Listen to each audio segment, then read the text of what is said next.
হাদিসে যে বায়াতের কথা আছে, যে ব্যক্তি মারা গেল অথচ বায়াত গ্রহণ করেনি, সে জাহিলিয়াতের মৃত্যুবরণ করলো, তো বর্তমান বায়াতের বিষয়টা আমরা কিভাবে নিব? প্রিয় দর্শক, বর্তমানে যে সকল বায়াতগুলো প্রচলিত রয়েছে সেগুলো আসলে ইসলামের পরিভাষা অনুযায়ী সেগুলোকে আমরা বায়াত আলা তাআত বলতে পারি, অর্থাৎ নেক কাজের জন্য বায়াত গ্রহণ করা। নেক কাজের জন্য বায়াত গ্রহণ করাটিও রাসূল সাল্লাল্লাহু আলাইহি ওয়াসাল্লামের আমল এবং রাসূল সাল্লাল্লাহু আলাইহি ওয়াসাল্লাম পরবর্তী খুলাফায়ে রাশিদিন এবং সাহাবায়ে কেরামের আমল এবং উম্মতের আমলে মুতাওয়ারাস পর্যায়ক্রমিক আমলের দ্বারা এটি সুপ্রমাণিত। সুতরাং নেক কাজের জন্য বায়াত গ্রহণ করা যেতে পারে এবং সেই বায়াতের মাধ্যমে শপথ গ্রহণ করে নেক কাজ করা এবং খারাপ কাজ থেকে, অসৎ কাজ থেকে বিরত থাকা, এটি খুবই একটি ভালো কাজ এবং এর মাধ্যমে মানুষের নেক কাজের উৎসাহ এবং উদ্দীপনা বৃদ্ধি পায় এবং অন্যায় এবং অসৎ কাজ থেকে বিরত থাকার এক সাহসিকতা মানুষের অর্জন হয়। তবে এটি অবশ্যই নেক কাজ করার জন্য এবং অন্যায় এবং অসৎ কাজ থেকে বিরত থাকার যে বায়াত রয়েছে, সেই যেটিকে বায়াত আলা তাআত বলা হয়, সেই বায়াত আলা তাআত এটি কোনো জরুরি বিষয় নয় এবং এটি বেশির চেয়ে বেশি মুস্তাহাব একটি আমল হতে পারে।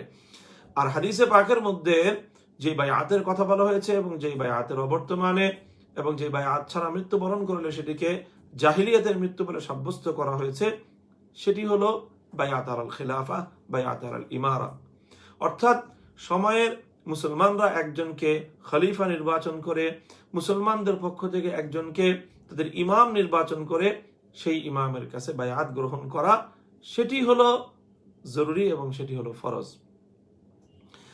ফিকহের আকায়েদের কিতাবগুলোর মধ্যে এই মাসালা বর্ণিত হয় যে আজমাউ আলা আন্না নাসবাল ইমামি ফরজুন ওয়াজিবুন, অর্থাৎ একজন ইমাম নির্ধারণ করে, যিনি ইমাম থাকবেন, যিনি খলিফা থাকবেন, তার হাতে বায়াত গ্রহণ করা। বায়াত গ্রহণ করার অর্থ হলো তার আনুগত্যকে মেনে নেওয়া। আনুগত্যকে মেনে নেওয়া এটা হলো প্রত্যেক মুসলমানের জন্য ফরজ।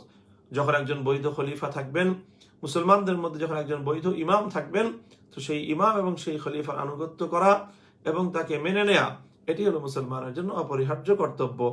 সুতরাং সেই বায়াত ছাড়া যদি কেউ তার সময়ের বৈধ খলিফা এবং বৈধ ইমামের আনুগত্যহীন অবস্থায় এবং তার অবাধ্য থেকে মৃত্যুবরণ করে, তাহলেই বলা হয়েছে তার মৃত্যুটি জাহিলিয়াতের মৃত্যু হবে।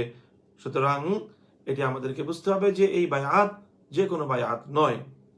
এই বায়াত সম্পর্কে আল্লাহ রাসূল সাল্লাল্লাহু আলাইহি ওয়াসাল্লাম বলেছেন, ইজা বুইয়া আলী খলিফাতাইনি ফাকতুল আখিরা মিনহুমা, যে এই ধরনের বায়াত এক সময় একাধিক ব্যক্তির জন্য পৃথিবীতে বৈধ হয় না, বরং একজনই হন ইমাম এবং খলিফা, যিনি উম্মতের কাছ থেকে বায়াত গ্রহণ করবেন এবং উম্মতের আনুগত্য তিনি প্রাপ্ত হবেন।